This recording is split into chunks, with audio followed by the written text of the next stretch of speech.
What's going on, everybody? Thank you all for joining me today. If you haven't already, please make sure you hit the like button because that's the most important thing you can do for me on this channel. What it does is that it helps to make sure that those who are subscribed to the channel will indeed get the notifications, and it also helps to push this video through the YouTube algorithm as well. Secondly, if you're new to the channel or maybe you've been ghost watching this channel for quite some time now, please do me a favor and yourself a favor by hitting the subscribe button as well as the bell notification next to the subscribe button so you can be notified whenever I release a new video.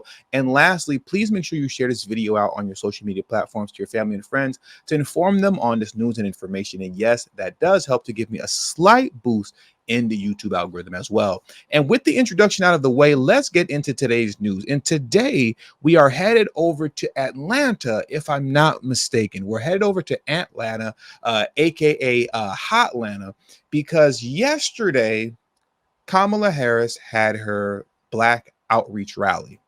She had her Black Outreach rally in Atlanta. And we all know when it comes to the Democrat Party, Black Outreach always gets reduced down to twerking and popping your booty to keep things clean, right? This is something that is a fact. The Democrats have a long track record of this. We're going to go through that track record very quickly. But first, let's get into the star of Kamala Harris's rally. And it wasn't Kamala Harris. It was Meg Thee Stallion who took the stage and started twerking for everyone and their children all in this political rally. Now, obviously, I'm not going to play the audio because we don't want to get flagged, but let's just take a moment to glance at Meg Thee Stallion do her thing. Let's I'll make it bigger for you guys. Oh, I think I missed it. Did we miss it? Bow, bow, bow, bow. Hold on just a second. Let me rewind that back just a little bit for you guys. You know, this was Kamala Harris's Black Outreach rally in Atlanta. Bow, bow, bow, bow. Oh, we got some more for you, but this is typically the norm. This is the norm. Whenever the Democrats want to galvanize Black America, everything gets reduced down to some sort of weird sexualized behavior where twerking is involved and popping your booty is involved. Strippers are involved. It's amazing. It's truly amazing, completely ridiculous and offensive. Look, you're going to see right here in a moment. Look at the women to my right, where you're going to see them twerking, busting it open and shaking their chest like this for everybody in the rally, because, you know, that's how you get the Black vote. And then we're going to get into the history of Democrats doing this also. But let's get into that. Look at them shake it, shake it, shake it, shake it. Yeah, yeah, yeah, yeah. That's what I'm talking about. That's what I want to see when I'm coming to a political rally. Oh, there we go, Meg Thee Stallion. There we go.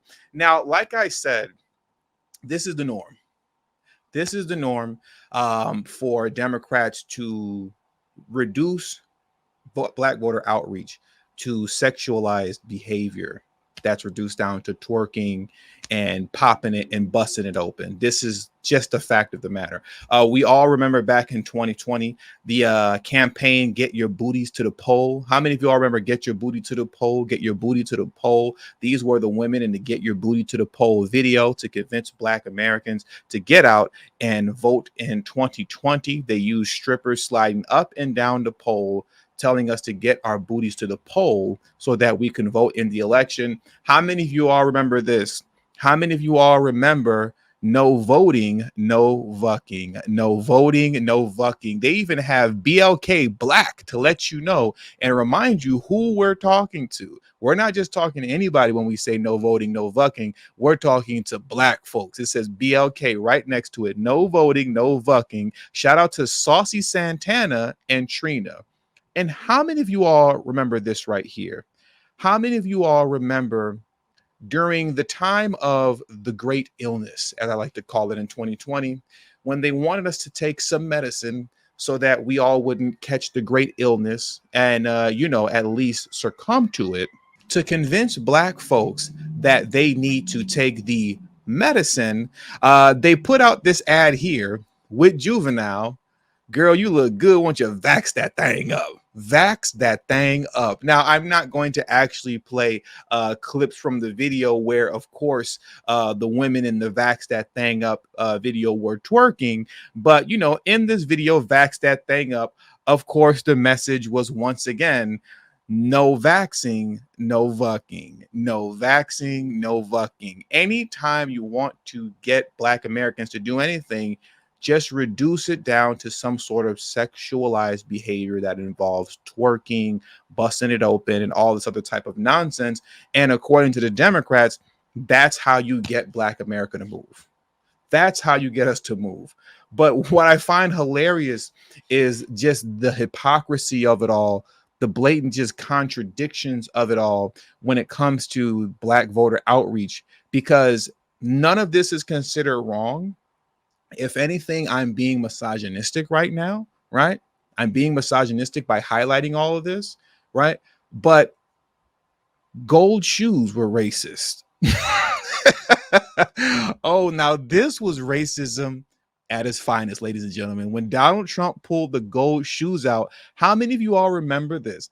This was racism at its finest. Donald Trump breaking out the gold shoes was white supremacy at its peak when he brought the gold shoes out, because that meant that the chains were coming back out, transatlantic slavery was coming back, the Jim Crow, black codes, everything was coming back because Donald Trump broke out the gold shoes. This was racism at its finest.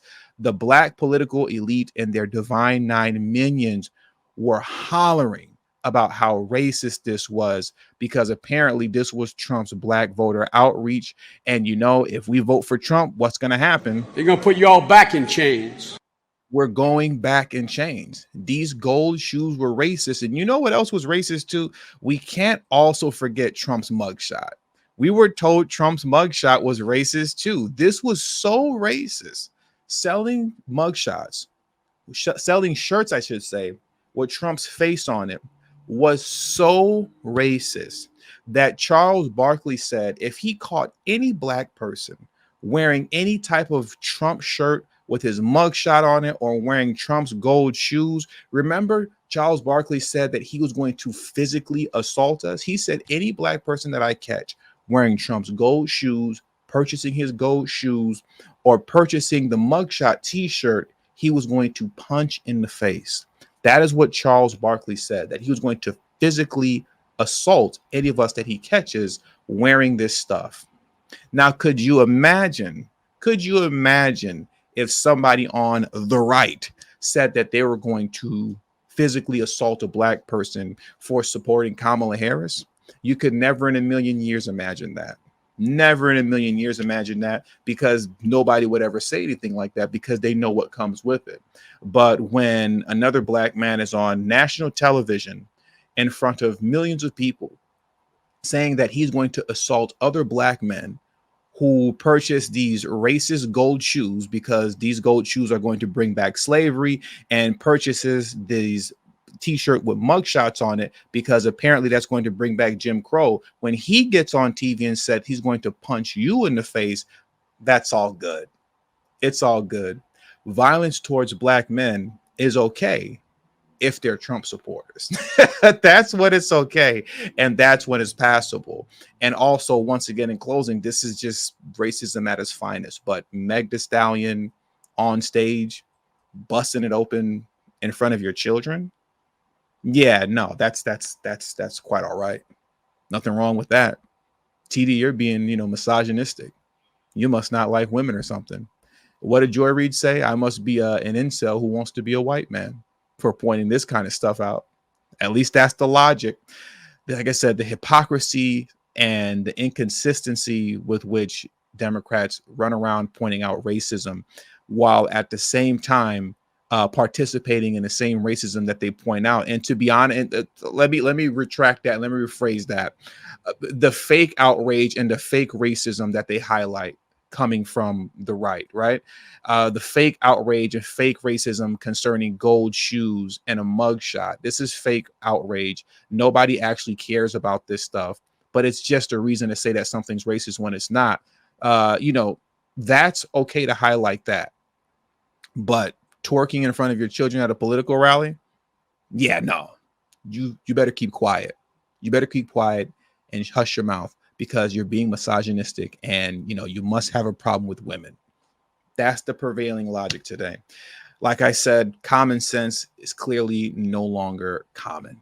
With all that being said, that does it for today's news. Please hit the like button on your way out. Subscribe to the channel if you're new to the channel. Share this video out on your social media platforms. And also don't forget to follow me on Rumble at TD Media Group. And don't forget to follow me on Telegram at TD Media Group as well. The links to both my Telegram and Rumble will be in the description box below and pinned in the comment section as well. Thank you all for your time. And until the next video, peace and have a great afternoon.